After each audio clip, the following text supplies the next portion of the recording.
मैंने सबकी सुनी और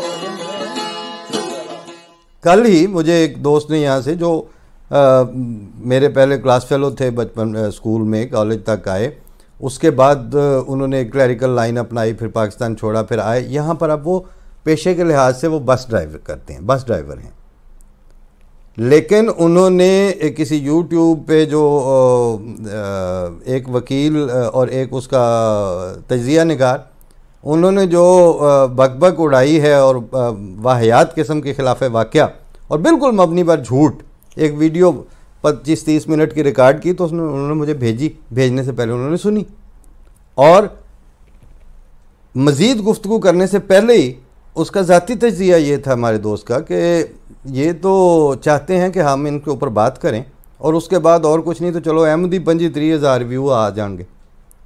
तो आपकी अप्रोचेस, आपके झूठ और आपकी बकवास को समझने की अहलियत हमारे आम अहमदी में है।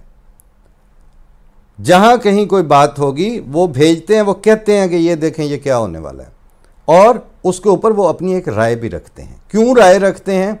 वो ये समझते हैं कि दीन के साथ अगर खिलवाड़ होगा तो हमें उसके लिए स्टैंड लेना है। आपका कौन स्टैंड लेगा? आपके पास आपका दानिश्वर, आपका मुहक्किक, तहकीक की सबसे बड़ी आमाजगाह यूनिवर्सिटियाँ होती हैं। आपने यूनिवर्सिटियों का मुंह काला करके उनके खोते पे बिठाया हुआ है इस वक्त यूनिवर्सिटियों को। आपके पास स्कॉलर्स के लिए रिस्पेक्ट तो बाद की बात है, उनको जिंदा रहने का आप ऑप्शन देने को तैयार नहीं है। और आप अब मुसल्लत कर रहे हैं ताहिर अशरफियों को। यानी कल को जो टेलीविजन पे टोन होकर बैठने वाला है उसका कहा हुआ सनद ठहरेगा, क्योंकि वो आपके इज्जत मुआब का वो मुशीर है। तो आप किसी को भी कुछ लगा देंगे और वो चीज़ सनद होगी, उसके ऊपर वो हुकूमत का इंसिग्निया होगा, 2 कणक दे सिटियां वाला इंसिग्निया, वो जो है वो आपको सनद प्रोवाइड करेगा। कोई नहीं पूछेगा कि जिस वक्त मौलाना आप टोनो होके जियो पे गुफ्तगू फरमा रहे थे तो वो जो आगे दोनों एंकर थे और न्यूज़ कास्टर, वो तो मुंह छुपा रहे थे, आप उनको शर्म आ रही थी, आपको नहीं आती। आपके पास चूंकि ऑप्शन नहीं बचा, आप इन्हीं बद किरदारों के साथ ही अब वक्त गुजारेंगे, इन्हीं के साथ ही आप, यही आपका थाल कटोरा है, आप इनके साथ ही जाहिर है। और आपके पास क्या ऑप्शन है? किसको पेश करेंगे आप? जब हमारी तरफ आते हैं तो पहले तो आप आए बानी जमात अहमदिया की तरफ। डॉक्टर इसरार अहमद तक तो आपके ये कह रहे हैं खिलाफत, जो आज जिनको खिलाफत नाफिज करने का शौक़ उठा हुआ है और बूढ़े हो गए हैं इस शौक़ में, मगर खिलाफत कायम नहीं कर सके, ये कहते हैं। और वो डॉक्टर शाहिद मसूद वाला प्रोग्राम था, उसमें डॉक्टर मेहदी हसन खुद बैठे हुए थे, डॉक्टर जावेद इकबाल बैठे हुए थे। कहते हैं कि वो जो इस्लामिक थॉट है उसका जो स्कॉलर तो वो था मिर्ज़ा ग़ुलाम अहमद, और मुनाजरे की उसमें उन्होंने कहा कि तूलो अर्ज़ में हिंदुस्तान के उसने ईसाइयों को और नेचरियों को और जो भी इस तरह की अप्रोच रखने वाले थे, इस्लाम पर मोतरज़ हों या हमला करें, उनको उन्होंने खाक चटाई थी। फिर मज़ीद जाहिर है कि आपके मुंह पे मारने के लिए बात नहीं है, आपको अमरे वाक़या बताने की बात है। मैं रेडियो में जिस वक्त शुरू हुआ तो गुजरात यूनिवर्सिटी के मैस कम्युनिकेशन की डिपार्टमेंट से एक ख़ातून जिन्होंने अपना MSc मुकम्मल की थी, वो इंटर्नशिप के लिए रेडियो पाकिस्तान आई, उनको अटैच किया गया मेरे वाले प्रोग्राम में। अब वो जाहिर है आपने रोज़ाना प्रोग्राम करना है, आप ऑफलाइन भी बैठना है, कैंटीन पे भी वो मेहमान थी, उसको बिठाना, चाहे वाहे गुफ्तगू भी होगी, कित्थों दे हो, तो मेरा तो कुछ छुपा हुआ होता नहीं है कि भाई रब्बा के हैं तो फिर रब्बा के हैं, अहमदी हैं तो फिर अहमदी हैं। तो उससे चूँकि वो एक शाइस्ता जहन था, उनके सारा ख़ानदान बड़ी डिसेंसी का मालिक थे वो लोग, सारे बहन भाई, और अच्छे पढ़ा लिखा, सारा ख़ानदान पढ़ा लिखा था, वालिद पढ़े लिखे थे, वो कहीं सऊदीया में होते थे, लेकिन बहुत साफ़ सुथरे जहन के और खुले जहन के। तो जब ये बातें चली, ज़ाहिर है अकायद का डिफरेंस है भी कि नहीं और किस चीज़ की क्या इंटरप्रिटेशन है, तो चलते चलते उन दिनों बराहीन अहमदिया हिस्सा पंजम में सूरतुल मोमिनीन की जो तफसीर वाला हिस्सा है वो मेरे ज़ेर गुफ्तगू था, वो हमारे कहीं उसमें आप ज़ेर बहस आया कद अफ़लाहुल मोमिनून को, वहाँ से शुरू होके तो आखिर तक जहाँ इमाम बानी जमात अहमदिया ने इंसान की जिस्मानी पैदाइश के मदारिज को उसके रूहानी वजूद के बनने के साथ कंपेयर करके और कंट्रास्ट करके दिखाया है।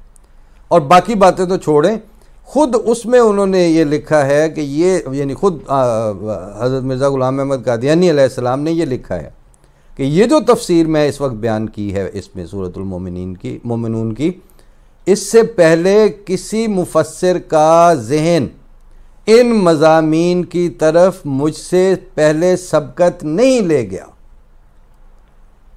कि वो पहली दफ़ा उन्होंने वो तफसीर 1500 साल में वो बयान की है। चुनांचे वो किताब मैंने उनको दी तोहफ़ा, फिर उनका कुछ अरसे के बाद फ़ोन आया, कहते मैंने पढ़ी है, वाकई ये तफसीर एक और ही सतह की है। मुफस्सिर कुरान वो किस दर्जे के थे? वो मुफस्सिर इस्लाम थे, वो तजदीद इस्लाम के लिए आए थे, वो एहयाए नौ के लिए आए हुए थे। जिस रेनेसां का नाम लेते लेते आपकी ज़ुबानें सूखती थी और अब आप उस रेनेसां का आप जिक्र नहीं करते। नशत सानिया पे हमारे दोस्त डॉक्टर मकबूल अहमद का एक फ़िक्रा कमाल है।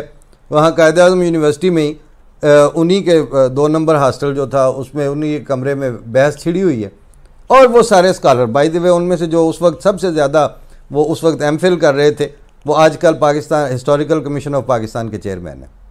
तो वो मुझे याद है दीवार के साथ टेक लगा के वो मौसूफ खड़े थे, मलिक साजिद महमूद। तो बार बार चूँकि उस दिन वो रेनेसां का क्लास पढ़ के आए थे तो वो बोलते जा रहे हैं रेनेसां के ऊपर। डॉक्टर मकबूल कुछ नहीं बोल रहे तो कहते डॉक्टर साहब तुसी भी कुछ दसो। डॉक्टर साहब तो वो उस वक्त नहीं थे, मकबूल साहब ही कहते थे।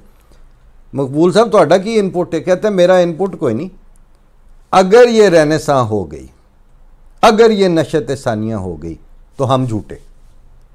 जिस नशत सानिया को का तस्वुर आप लेके बैठे हुए हैं और जिस अब तो नशत सानिया पे बात ही कोई नहीं। आप सुन रहे हैं ना प्रोग्राम, आप पूछिए ज़रा इनसे नशत सानिया क्या होती है, वो आपका मुंह देखने लगेंगे, मीनिंग्स ही नहीं भूल गए हैं। तो आप तो उसके माने भूल चुके हैं, आपकी सफ़ों में उसका तज़किरा ख़त्म हो चुका है। मिर्ज़ा ग़ुलाम अहमद क़ादियानी ने तो रेनेसां इस्लाम का जो है वो करना था और किया है, और वो एहयाए नौ का प्रोसेस है जिसकी वजह से अब हम और आप इस वक्त ज़हनी फ़िक्री तौर पर बरसरे पैकार हैं। उसमें अब आपके नसीब में यह है कि आप झूठ बोलें। हमारी तकदीर में यह लिखा गया है कि हमने अब आपको सच बताना है। रशीद कसरानी साहब ने जो कहा ना कि तुम्हारी नब्ज़ें हमारे दम से जवाज़ ढूंढेंगी ज़िंदगी का, कि लिखने वाले ने लिख दिया है मरीज़ तुम हो तबीब हम हैं। उसके बाद आप खलीफा अव्वल पर आ जाएं। ये मैं जस्ता साथ साथ हाफजे की मदद से बातें पेश करता जा रहा हूँ। अगर इसके ऊपर तहकीकी मज़ामीन लिखे जाएँ, इस पर मकाले लिखे जाएँ, इसके आपको वो जो मुस्तनद रिबटल्स दिए जाएँ, तो आपको शक्ल दिखाने जोगे ना रहे हैं दुनिया में। मिर्ज़ा ग़ुलाम अहमद क़ादियानी का नाम मुफस्सिर के तौर पर क्यों आ गया?